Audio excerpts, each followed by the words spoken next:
Israel's military chief said his country will respond to Iran's weekend attack, but did not elaborate on when and how. World leaders are urging Israel not to retaliate, trying to avoid a spiral of violence in the Middle East. Iran will face the consequences for its actions. We will choose our response accordingly. The IDF remains ready to counter any threat.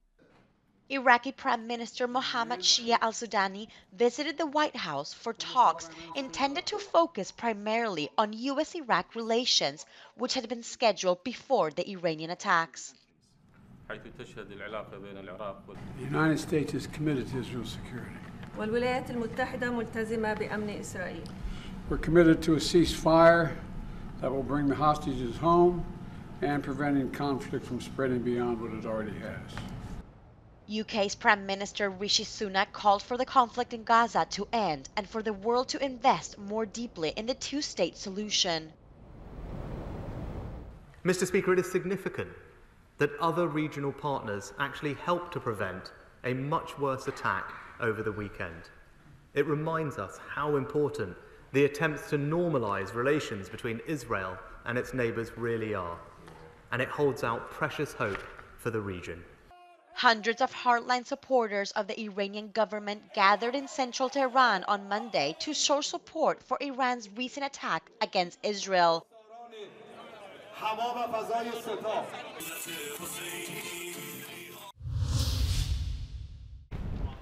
Police in Brussels attempted to shut down a gathering of hard-right nationalist European politicians. The National Conservatism Conference had just kicked off, with Brexit Party founder Nigel Farage addressing the audience when a police officer ordered it to stop. The authorities have decided to shut off the event, and I'm here to signify you the decision. So I have the papers here, and I'm here to enforce the decision. So it's a decision of the burgomaster, the mayor, to shut off the event. So it is, the motivation lies within, and you have different articles that explain the decision. The decision was taken by Emir Kir, the mayor of Saint-Just-in-Nord, a municipality in Brussels. One of the reasons was the fear of a counter-protest organised by anti-fascist groups. Police surrounded the venue and prevented anyone from entering, including keynote speakers such as Member of the European Parliament Patricia Chagnon and the leader of the French political party Reconquête, Éric Zemmour. Normalement, en Europe, nous avons inventé la liberté d'expression, quelle que soit cette expression. C'est même pour ça qu'on appelle ça la liberté d'expression. Sinon, si on est là à juger qui a le droit de parler et qui n'a plus le droit de parler, ça s'appelle une dictature. Attendees decided to stay inside the venue, allowing the conference to continue. Belgian Prime Minister Alexander De Croo has condemned the police intervention as unacceptable. Hungarian Prime Minister Viktor Orban and former Polish Prime Minister Mateusz Morawiecki, who were both among the speakers, also weighed in with criticism. We were supposed to present our views on some other conference, but this was under such a pressure, and still is, under such a censorship type of approach, that last time I saw such a censorship was in the communist times, I can tell you. The think tank that organised the event legally challenged the decision, claiming freedom of speech was under attack. The anti-fascist counter-protest that had sparked police intervention took place in the afternoon with less than 100 participants. "14 people have been detained in Georgia following mass protests. Tens of thousands of Georgians gathered to protest the ruling party's so-called foreign agent law. The law has drawn controversy as it mimics legislation used by Russia to stifle independent media. Georgian citizens are protesting against law which they claim mirrors Russian legislation and contradicts Western values. Georgians fear that adopting this law will threaten Georgia's integration with the EU. That is why they decided to demonstrate and express their desire to be a part of the European Union. The draft bill calls for media and other organizations to register as being under foreign influence if they receive more than 20% of their funding from abroad. Authorities in Georgia attempted to pass the bill last year, but backed down after pressure.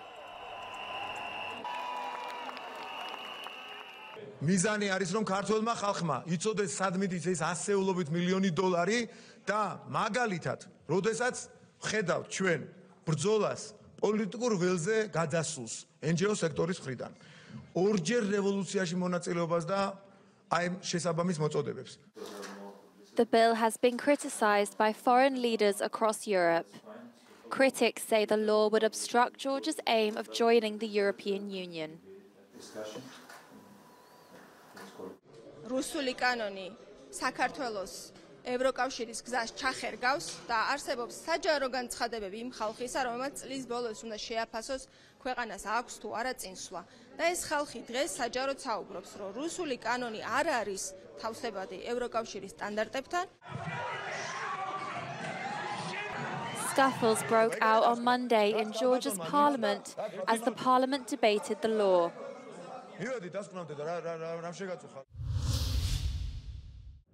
A fire broke out at one of Copenhagen's oldest buildings.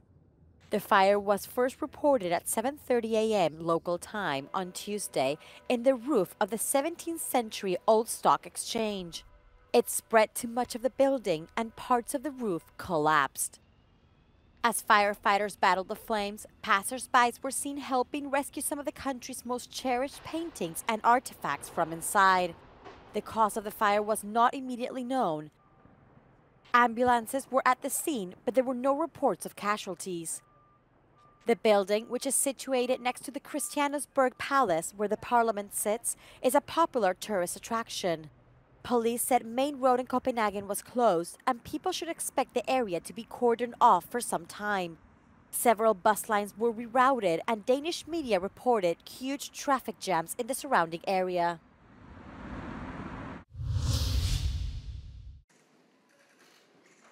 The Europe we want is the slogan chosen by the Democratic Party for its political manifesto. In a press conference held on Monday at the Foreign Press Association in Rome, the party leader Eli Schlein officially launched the party's European election campaign.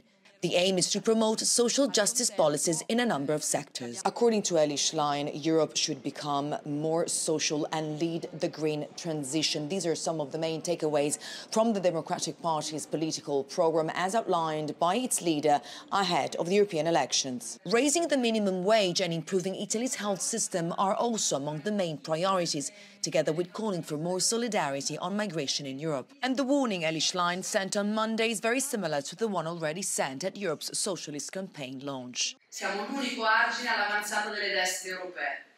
Sono io che chiedo ai popolari fino a che punto sono disposti ad arrivare per flirtare con i nazionalisti. Stanno tradendo la loro stessa tradizione politica. Schlein also highlighted the need to ensure equal rights for non-traditional families and continue the fight against gender-based violence. Vuol dire continuare a battersi contro la violenza di genere.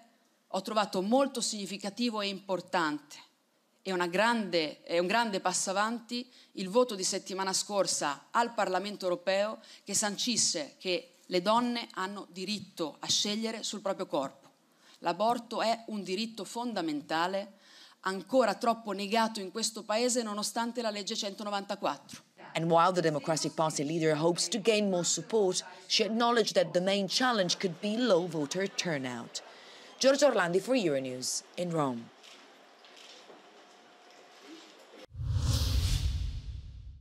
In 2018, architect Iñaki Alonso and 17 other families took the initiative to build their own property in response to the soaring housing and rental prices, which have risen by up to 70% in the last decade.